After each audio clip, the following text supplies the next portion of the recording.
अस्सलाम वालेकुम dear students, हम लोग चैप्टर नंबर 15 होम्योस्टैसिस के बेसिक कंसेप्ट्स को डिस्कस कर चुके हैं।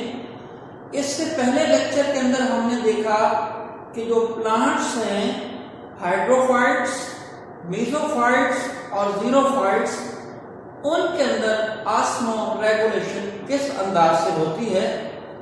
आइए स्टूडेंट्स, आज के इस लेक्चर के अंदर हम लोग थोड़ी सी डिटेल में डिस्कस करते हैं how osmoregulation takes place among animals और how osmoregulation takes place among different environments like fresh water, like marine water and terrestrial conditions.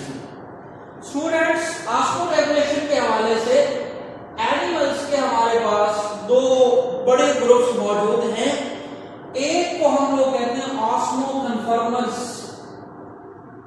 और दूसरा हमारे पास ग्रुप है ऑस्मोरेगुलेटर्स। जैसा कि दोनों ग्रुप्स के नेम मुख्तलिफ हैं, ऐसे ही स्टूडेंट्स इनके अंदर वो फिजियोलॉजी जिसमें ये ऑस्मोरेगुलेशन करते हैं वो भी मुख्तलिफ है। यानी वो वाले तमाम के तमाम ऑर्गेनिजम्स जो कि अपने एनवायरनमेंट के लिहाज से उनके अंदर वाटर और सॉल्यूट कंटेंट की मिकदार बराबर होती है कंपेयर टू देयर एनवायरनमेंट, उनको हम लोग कहते हैं ऑस्मोकन्फर्मर्स। यानी ये वो एनिमल्स हैं जो अपने एनवायरनमेंट के लिहाज से होते हैं आइसोटोनिक। और हम लोग जानते हैं ना कि आइसोटोनिक क्या एबिलिटी और क्या कैपेबिलिटी होती है। यानी जब एनवायरनमेंट के अंदर भी सॉल्वेंट और solute compare to the internal environment solvent और सॉल्यूट मिकदार में बराबर हों, ऐसी कंडीशन को हम कहते हैं आइसोटोनिक। यानी relative concentration of solute inside और outside of the animal वो बराबर हो, उसको कहते हैं आइसोटोनिक एनवायरनमेंट में रहने वाला ऑर्गेनिज्म। और वो ग्रुप ऑफ एनिमल्स जिसकी हालत आइसोटोनिक हो स्टूडेंट्स, उसको हम लोग कहते होते हैं ऑस्मोकन्फर्मर्स। इसके बाद हमारे पास दूसरा ग्रुप है ऑस्मोरेगुलेटर्स। यहां पे लफ्ज रेगुलेटर इस्तेमाल हो रहा है।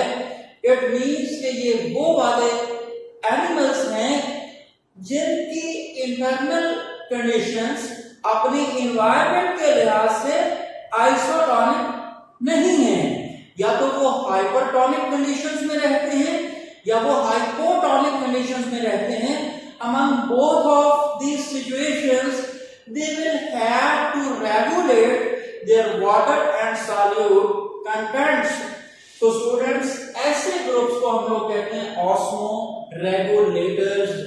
इनको एक्टिवली एनर्जी लगाकर अपने अंदर से या तो साल्ट को निकालना पड़ता है या अपने अंदर से एक्सेस वाटर को निकालना पड़ता है। लिहाजा they will have to regulate their internal osmotic as well as solute conditions. So ऐसे ग्रुप्स को हम कहते हैं ऑस्मोरेगुलेटर्स। अब ऑस्मोरेगुलेटर्स की मिसाल हम देखेंगे। मोस्टली जो वर्टिब्रेट्स हैं वो ऑस्मोरेगुलेटर्स हैं, जिनके अंदर हम किसी फिश की मिसाल पे डिस्कस करेंगे।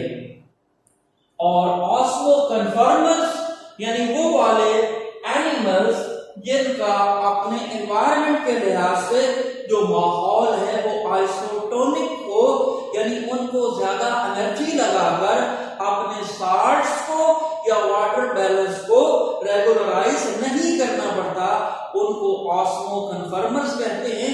सो इनकी मिसाल, इनकी एग्जांपल है मोस्टली इनवर्टिब्रेट्स। सो स्टूडेंट्स, अब यही ऑस्मोरेगुलेशन अगर हम डिफरेंट एनवायरनमेंट्स के अंदर डिस्कस करना चाहे, जैसा कि सबसे पहले हमारे पास एनवायरनमेंट है मेराइन एनवायरनमेंट। आप लोग जानते हैं कि ओशंस और सीज की मुकम्मल एनवायरनमेंट्स को हम लोग मेराइन एनवायरनमेंट का नाम देते हैं, यानी ये वो एनवायरनमेंट है जहां पर समंदर के पानी के अंदर बहुत ज्यादा सैलिनिटी या नमकियात की मिकदार होती है। तो अब वहां पे क्या क्या एग्जांपल्स हमारे पास हैं स्टूडेंट्स, इस एनवायरनमेंट के अंदर जिसको हम लोग मेराइन एनवायरनमेंट का नाम देते हैं, इसमें जितने भी इनवर्टिब्रेट्स हैं वो आइसोटोनिक हैं अपने एनवायरनमेंट के लिहाज से।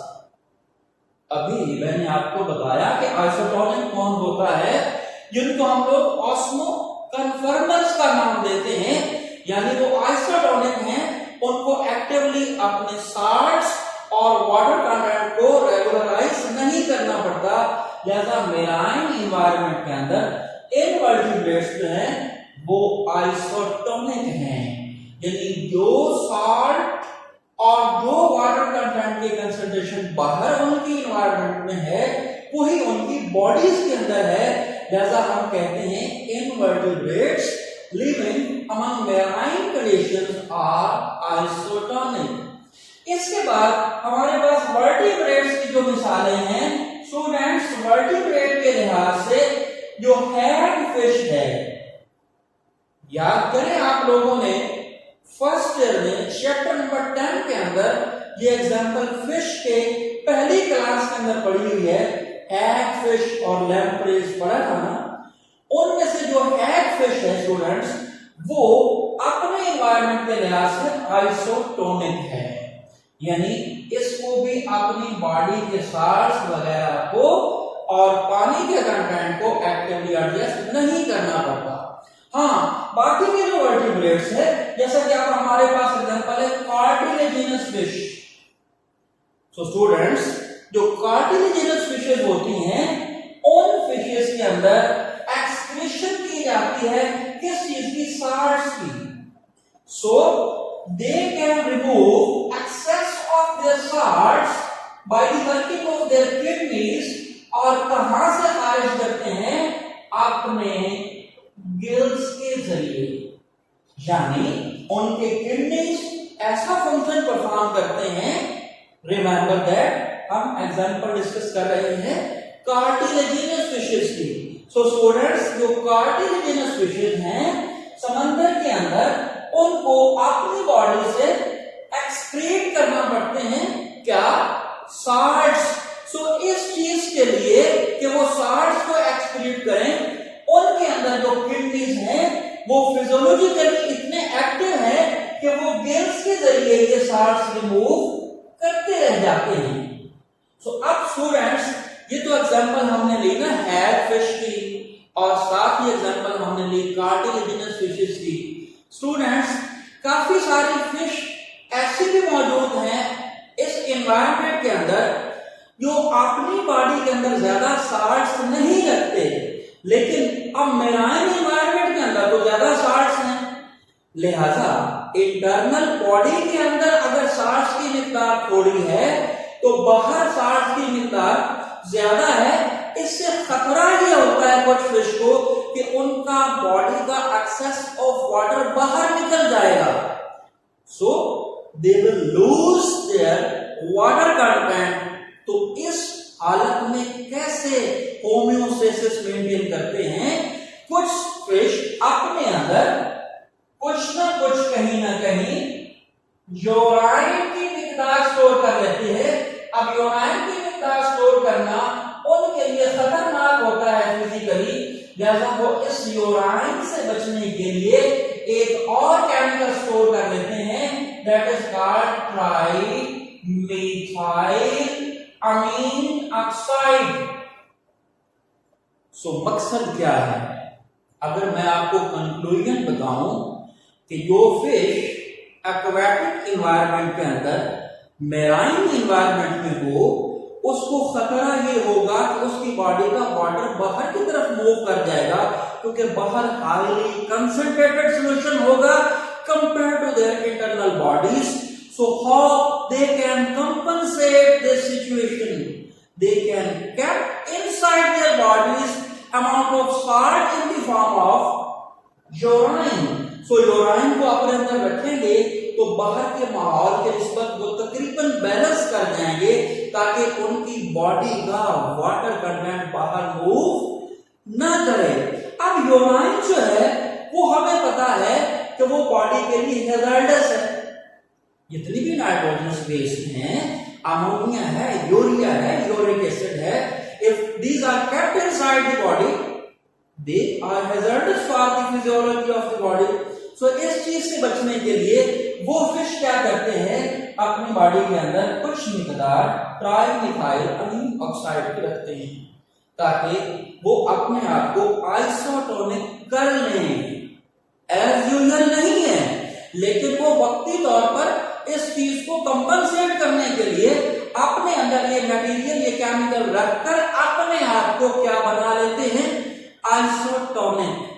सो आइए स्टूडेंट्स, ये जो एग्जांपल हमने कार्टिलेजिनस फिशेस के लिए कि वो साल्ट को एक्सक्रीट करते हैं, तो ये कैसे करते हैं, अगर इस डायग्राम के अंदर हम आ जाएं तो स्टूडेंट्स, अभी मैंने आपको बताया कि इस फिश के अंदर ये जो एनवायरनमेंट जो है, जैसे मैराइन एनवायरनमेंट है, यहां पर रेक्टल ग्लैंड्स या गिल्स वो एडेप्टेशन हैं, वो ऑर्गन्स हैं जिनके जरिए एक्सेस ऑफ साल्ट को रिमूव किया जाता है। यानी हमने देखा कि सारे के सारे जो इनवर्टिब्रेट्स थे वो आइसोटोनिक है अपने एनवायरनमेंट के लिहाज से, लिहाजा उन्हें इस चीज को रेगुलराइज नहीं करना पड़ना। वर्टिब्रेट्स में भी हैगफिश एक ऐसी फिश है जो आइसोटोनिक है, लिहाजा इसको भी रेगुलराइज नहीं करना पड़ना। यानी ये इनवर्टिब्रेट्स और वर्टिब्रेट्स में से हैगफिश ये बेसिकली क्या है, ऑस्मोकन्फर्मर्स हैं। लेकिन कार्टिलेजिनस फिश हो या बोनी फिशेस हो, ये ऑस्मोरेगुलेटर्स हैं, इनको अपनी बॉडी की ऑस्मोरेगुलेशन करना पड़ती है। किस चीज के जरिए करते हैं, अभी मैंने आपको बताया, they have well defined kidneys, so these kidneys are specialised for the excretion of excess of salt in the environment. So here this is the example, these fish can excrete salt actively outside of their bodies, and what is an organ that is helping for this? Students, इनको मैंने बताया कि इनको kidneys जो हैं वो help out करते हैं, और कुछ फिश के अंदर स्पेशली ग्लैंड्स मौजूद होते हैं इन साल्ट्स को रिमूव करने के लिए, उनको हम लोग कहते हैं रेक्टल ग्लैंड्स। यानी कंक्लूजन ये निकला कि मेराइन एनवायरनमेंट के अंदर, if this is a fish, this is an environment, और ये एनवायरनमेंट अगर आप अज्यूम करें कि ये वो एनवायरनमेंट है जिसमें सैलिनिटी बहुत ज्यादा है, तो अब क्या होगा, जो पानी इनकी बॉडी के अंदर जाएगा वो बहुत ज्यादा साल्ट्स लेकर जाएगा। अब ये साल्ट्स अगर बॉडी के अंदर रहे तो ये साल्ट्स बॉडी के नॉर्मल मेटाबॉलिक प्रोसेस को डिस्टर्ब करेंगे, लिहाजा इनके अंदर एबिलिटी ये है मेराइन फिश के अंदर कि ये इन साल्ट्स को एक्टिवली अपनी बॉडी से बाहर रिमूव करते रहते हैं, और ये एक्टिवली जो साल्ट्स का रिमूव करना है, इसके लिए मैंने कहा कौन हेल्प आउट करता है इनको, किडनीज इनको हेल्प आउट करते हैं, या कुछ एग्जांपल्स ऐसी भी हैं कि ग्लैंड्स होते हैं, और इन ग्लैंड्स को कहते हैं रेक्टल ग्लैंड्स, जो एक्सेस ऑफ साल्ट्स को बॉडी से रिमूव करते हैं। अब स्टूडेंट्स, इससे नीचे अगर हम ये एग्जांपल देखें, यहां पर एंटायरली डिफरेंट एनवायरनमेंट है, यहां पर फ्रेश वाटर एनवायरनमेंट है। इस एग्जांपल के अंदर हमने डिस्कस किया एक्वाटिक एनवायरनमेंट कौन सी, मेराइन, लेकिन यहां पर एग्जांपल उससे बिल्कुल ही मुख्तलिफ है। यानी यूं समझ लें कि पहले हमने समुद्रों की बात की, अब हम बात कर रहे हैं वो वाली फिश जो दरियाओं में हो, जो लेक्स में हो, जो पाउंड्स में हो, जो स्ट्रीम्स में हो, जो कैनाल्स के अंदर हो, वहां पर हमें पता है फ्रेश वाटर एनवायरमेंटल कंडीशंस हैं। So fresh water environmental conditions के अंदर साल्ट की मिकदार ऑलरेडी बहुत थोड़ी होती है, लिहाजा अब यहां इशू ये बनेगा, जैसा कि यहां इशू ये था कि उनको खतरा था कि अपनी बॉडी से एक्सेस ऑफ वाटर को रिमूव कर बैठेंगे, जैसा हम वहां डिस्कस करके आए, अगर यहाँ पे हम देखें तो यहाँ वो खतरा उल्ट हो गया, यानी यहाँ ये खतरा है कि इनकी बॉडी से साल्ट्स रिमूव हो जाने का खतरा है। लिहाजा स्टूडेंट्स ये फिश क्या काम करती हैं, ये अपनी एनवायरनमेंट से साल्ट्स को एक्टिवली अपने बॉडी के अंदर स्टोर करती हैं। So from the environment they can store the salts actively inside their bodies, और इन टर्न बदले के तौर पर इनके पास एक्सेस में क्या चीज है, वाटर। जैसा कि मेराइन एनवायरनमेंट में एक्सेस में क्या चीज ज्यादा थी, साल्ट्स। यहीं पे एक्सेस में क्या चीज ज्यादा है फ्रेश वाटर के अंदर, वाटर। लिहाजा ये क्या करेंगे, ये अपनी बॉडी से डाइल्यूट यूराइन पैदा करेंगे। आप लोग जानते हैं कि डाइल्यूट यूराइन के अंदर वाटर का कंटेंट ज्यादा होगा किसकी निस्बत, कंसंट्रेटेड यूराइन की निस्बत। लिहाजा फ्रेश वाटर में पाई जाने वाली फिश अपनी बॉडी की इंटरनल स्टेडी होम्योस्टैटिक कंडीशन को कैसे मेंटेन करते हैं, they can excrete dilute urine in order to excrete excess amount of water in the environment, and in turn how they can maintain salt concentration, वो salt concentration को अपनी body में actively salts को store करके maintain करते हैं। So dear students, हमने दो तरह की एनवायरनमेंट के अंदर डिस्कशन अभी तक मुकम्मल की है, जिसके अंदर हमने देखा कि एक्वाटिक एनवायरनमेंट में मेराइन की एनवायरनमेंट में कैसे ऑस्मोरेगुलेशन होती है, और फिर उसके बाद हमने देखा कि फ्रेश वाटर के अंदर कैसे ये ऑस्मोरेगुलेशन होती है।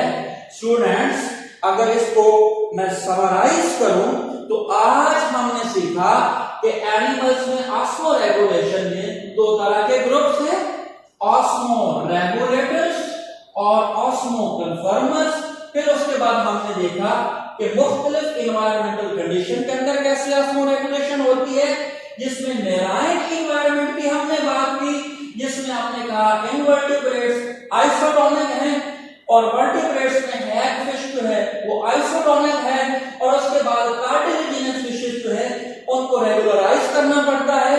उसकी डिटेल स्टूडेंट्स हमने इस एग्जांपल के अंदर और इस एग्जांपल के अंदर डिस्कस की। लिहाजा अब एक एनवायरनमेंट डिस्कस होना बाकी है, दैट इज ट्रस्टियल कंडीशन। तो स्टूडेंट्स, हम इंशाल्लाह आने वाले लेक्चर्स के अंदर इसको डिस्कस करेंगे कि ट्रस्टियल एनवायरमेंटल कंडीशंस के अंदर ऑस्मो रेगुलेशन किस अंदाज से होती है। यहां तक आप लोग ज़हन नशीन कीजिएगा। इंशाल्लाह स्टूडेंट्स, आने वाले लेक्चर के अंदर हम ट्रस्टियल एनवायरमेंटल कंडीशंस के अंदर ऑस्मो रेगुलेशन को डिस्कस करेंगे। तब तक डॉक्टर मोहम्मद हनीफ को इजाजत दें। अल्लाह हाफिज।